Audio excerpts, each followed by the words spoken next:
नमस्ते मित्रों। हमारे पास जो इंटरेस्टिंग केसेस आते हैं जिसमें से हमको कुछ सीख मिलती है, ऐसे केस की सीरीज है असली मरीज की असली कहानी। ये 100 केस की सीरीज का तीसरा केस हम आज डिस्कस करने जा रहे हैं। कुछ महीने पहले एक यंग 18-20 साल का लड़का ओपीडी में दिखाने आया। कुछ पेशेंट को जांच किया, कुछ रिपोर्ट्स करवाई तो पता चला कि पेट में कुछ गांठें हैं, प्लस एक ट्यूमर गले में भी देखने को मिला। सीटी स्कैन कराया, फिर पेशेंट को समझाया कि भाई इसमें तो बायोप्सी करनी पड़ेगी, कोई ट्यूमर कैंसर होने का चांस लग रहा है हमको। समझाने के बाद 2 दिन के बाद पेशेंट वापस आए, रेडी हुए, हमने बायोप्सी करा, उसमें कैंसर आया। कोई ब्लड के कैंसर का प्रकार उसमें जांच में आ गया। बायोप्सी के बाद हमने पूरे रिलेटिव को सबको एक साथ में बुलाया कि भाई हम आपको काउंसलिंग करेंगे, समझाएंगे कि बीमारी क्या है, कैसे ट्रीटमेंट होती है और आगे क्या करना है। उस वक्त सरप्राइजिंगली उसके रिलेटिव एक बड़ी सी फाइल का बंच लेके हमारे पास आए और देखिए सर आप पुराने रिपोर्ट भी देख लीजिए। हमने देखे तो हम चौंक गए। अब भी हमने जो रिपोर्ट्स करवाए हैं, रिपोर्ट में जो आया है सब कुछ उसके 6-8 महीने पहले ऑलरेडी हो चुका था। 8 महीने पहले ही पेशेंट का बायोप्सी हुआ था, सीटी स्कैन हुआ था, उसमें कैंसर कन्फर्म आया था।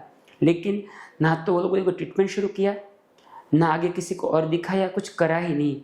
हमने पूछा कि क्यों ऐसा आप करते हो, तो उसने बोला कि देखो ऐसा है कि हमको डर लगा कि कैंसर है तो क्या करें, और दूसरा कि हमको कैंसर क्यों होना चाहिए, हम स्वीकार करने के लिए तैयार ही नहीं थे कि कैंसर हो सकता है बच्चे को। अब कारण जो भी है, पर उसकी वजह से बच्चे की ट्रीटमेंट 6 से 8 महीना डिले हुई। कैंसर काफ़ी हद तक फैल गया। जो ट्रीटमेंट पहले आसान था वो मुश्किल होकर बैठ गया। अभी ऐसा क्यों हुआ? ऐसा इसलिए हुआ कि कई बार हम कोई मुश्किल का, अपनी गलती का स्वीकार करने के लिए तैयार नहीं होते हैं। वास्तविकता है वो वास्तविकता ही रहती है, लेकिन हम उसको एक्सेप्ट नहीं कर पाते हैं और उसकी वजह से ही हम उसको ऑस्ट्रिच बोलते हैं, जिसको शाहमृग बोलते हैं। कोई भय आता है तो अपने को छुपा लेता है, अपने मुंह को छुपा लेता है। हम भी कहीं वही रास्ते पे जाते हैं। फ्रेंड्स, ये बहुत गलत तरीका है और कई बार ऐसे हमने देखा है। कोई पेशेंट हमने देखा, हमने बोला कि शायद आपको ट्यूमर कैंसर हो सकता है, कुछ रिपोर्ट करने की ज़रूरत है, तो डर की वजह से रिपोर्ट नहीं कराते। हमको ऐसा बोलते कि सर हमको रिपोर्ट नहीं करना है, हमको डर लग रहा है शायद कैंसर आ जाए। अब देखिए कितनी ये ऑड चीज़ है। यदि कैंसर का डाउट है तो रिपोर्ट जल्दी कराना चाहिए। उसकी वजह से उसके बावजूद कई पेशेंट बहुत लेट करते हैं और कैंसर या कोई और बीमारी भी फैल जाती है। ये सिर्फ कैंसर नहीं, सभी डिसीज़ के लिए इतना ही सही है।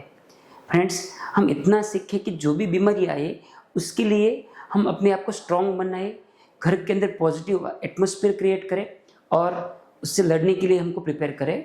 दूर भागना सॉल्यूशन नहीं है, उससे परिणाम और ख़राब ही आते हैं।